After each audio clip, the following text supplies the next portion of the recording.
ശ്രീ ഗോപകുമാർ, ഇപ്പോൾ ധന്യരാജേന്ദ്രൻ സൂചിപ്പിച്ച പോലെ പലയിടങ്ങളിലും ഈ വോട്ടർ പട്ടിക തയ്യാറാക്കുന്നതിലൊക്കെ കാര്യമായ എന്തെങ്കിലും പ്രശ്നങ്ങളുള്ളതായിട്ടുള്ള റിപ്പോർട്ടുകൾ വരുന്നുണ്ട് എന്നതാണ്. ഇപ്പോൾ നമുക്കറിയാം, കേരളത്തിൽ തന്നെ ഓരോ വാർഡ് തിരിച്ചും ബൂത്ത് തിരിച്ചുമുള്ള ഈ വോട്ടർ പട്ടിക തയ്യാറാക്കുന്നത് ഓരോ പാർട്ടിയും, കാരണം അവരുടെ വോട്ട് ഉറപ്പിക്കണമെന്നതുകൊണ്ട് ഞങ്ങൾ അവർക്ക് കിട്ടാത്ത വേറെ ഇടത്തുനിന്ന് വരുന്ന ഒരു വോട്ട് പോലും അവിടെ ഉണ്ടാകുന്ന അത്ര നിർബന്ധ ബുദ്ധിയോടുകൂടിയാണ് കേരളത്തിൽ പൊതുവെ എല്ലാവരും ഇതിനോട് സമീപിക്കുന്നത്. അതുകൊണ്ട് വളരെ ഏറെക്കുറെ കൃത്യതയോടുകൂടി തന്നെയാണ് ഈ കാര്യങ്ങൾ മുന്നോട്ട് പോകുന്നത്. മറ്റു സംസ്ഥാനങ്ങളും പാർട്ടികളുടെ ഒരു ശക്തിക്കനുസരിച്ച് അത് നടക്കും. പക്ഷേ ഇത്രയ്ക്ക് ഇപ്പോൾ രാഹുൽ ഗാന്ധി ഉന്നയിക്കുന്നത് പോലെ ഇത്ര ലക്ഷക്കണക്കിന് വോട്ടുകൾ അല്ലെങ്കിൽ ഇത്ര 10-12,000 ബൂത്തുകളൊക്കെ കേന്ദ്രീകരിച്ച് ഓരോ ബൂത്തിലും 600ഓളം വോട്ടുകൾ ഉയർത്തുന്ന നിലയ്ക്കൊക്കെ അങ്ങനെ ഒരു പാർട്ടിക്ക് ഇടപെടാൻ കഴിയും, അല്ലെങ്കിൽ അങ്ങനത്തെ ഒരു സംവിധാനമാണിത് എന്ന് തോന്നുന്നുണ്ടോ? ഇല്ല, ഞാനത് അതിന് എക്സ്പ്ലനേഷൻ നൽകാം. ഒന്ന്, ഈ പ്രക്രിയയിൽ രാഷ്ട്രീയ പാർട്ടികളൊക്കെ പൊതുവേ ജാഗ്രത പാലിക്കുന്നവരാണ്. ഇപ്പോൾ ചില മണ്ഡലങ്ങളിൽ അല്ലെങ്കിൽ പോലും പ്രതിപക്ഷ മുന്നണിയായാലും ഭരണമുന്നണിയായാലും അവരുടേതായൊരു മെഷീനറി ഇത് വാച്ച് ചെയ്തിരിക്കുന്നുണ്ട്. സൂക്ഷ്മതലത്തിൽ, മൈക്രോ തലത്തിൽ പാർട്ടികൾക്ക് ഇത് റിപ്പോർട്ട് ചെയ്യാൻ പറ്റും. കേരളത്തിൽ വളരെ വേഗം ചെയ്യും, കാരണം ചെറിയൊരു സംസ്ഥാനമായതുകൊണ്ട് ഇത് പറ്റും. പക്ഷേ മഹാരാഷ്ട്ര വലിയൊരു സ്റ്റേറ്റാണ്. എന്നാൽ പോലും ഒരു ബൂത്ത്, ആ ബൂത്തിനകത്തുള്ള പാർട്ടികളുടെ പ്രതിനിധികൾ നോക്കുമ്പോൾ, ഇപ്പോൾ എന്തായാലും ഇലക്ഷൻ്റെ തിരഞ്ഞെടുപ്പിൻ്റെ തലേ ദിവസമല്ലല്ലോ ഇലക്ടറൽ റോൾ പ്രസിദ്ധീകരിക്കുന്നത്.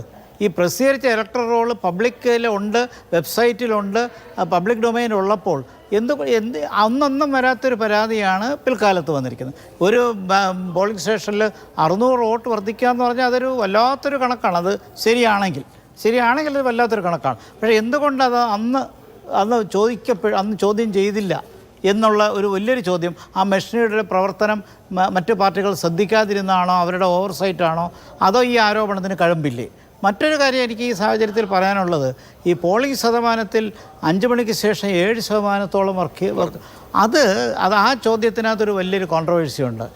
സാധാരണ ഈ തിരഞ്ഞെടുപ്പ് ഞാനും പ്രവർത്തിക്കുന്ന ജോലി ഉള്ള സമയത്ത് തിരഞ്ഞെടുപ്പ് പ്രിസൈഡിങ് ഓഫീസറായിട്ടും മറ്റുമൊക്കെ പ്രവർത്തിച്ചിട്ടുണ്ട്. അതുകൊണ്ട് നന്നായിട്ടറിയാം ഈ 5 മണിക്ക് എടുക്കുന്ന വോട്ടിംഗ് ശതമാനം ഒരിക്കലും പെർഫെക്റ്റ് അല്ല. ഒന്നാമത് ഓരോ മണിക്കൂറിൽ റിപ്പോർട്ട് ചെയ്യണമെന്നുണ്ട്. ഈ 4 മണി കഴിഞ്ഞുള്ള അവസാനത്തെ 1 മണിക്കൂർ വളരെ ജഡിതിയിൽ ചെയ്യുന്ന കാര്യങ്ങളാണ്. അപ്പോൾ പോളിംഗ് കൂടിക്കൊണ്ടിരിക്കുകയാണ്, പുറത്ത് പലർക്കും വോട്ട് ചെയ്യാൻ പറ്റുന്നില്ല, അവർക്ക് വോട്ടേഴ്സ് സ്ലിപ്പ് കൊടുക്കുന്നു. ഇതിനിടയ്ക്ക് ഒരു വോട്ടിംഗ് ശതമാനം റിപ്പോർട്ട് ചെയ്യാൻ പറഞ്ഞാൽ ഒരു ഉദ്ദേശം വെച്ച് കൊടുക്കത്തേ ഉള്ളൂ. പക്ഷേ ഇത് കഴിഞ്ഞ് 6 മണി വരെയോ 7 മണി വരെയോ ആരുടെ കയ്യിലൊക്കെ സ്ലിപ്പുണ്ടോ അതെല്ലാം വോട്ട് ചെയ്താലേ അവസാനിക്കുള്ളൂ.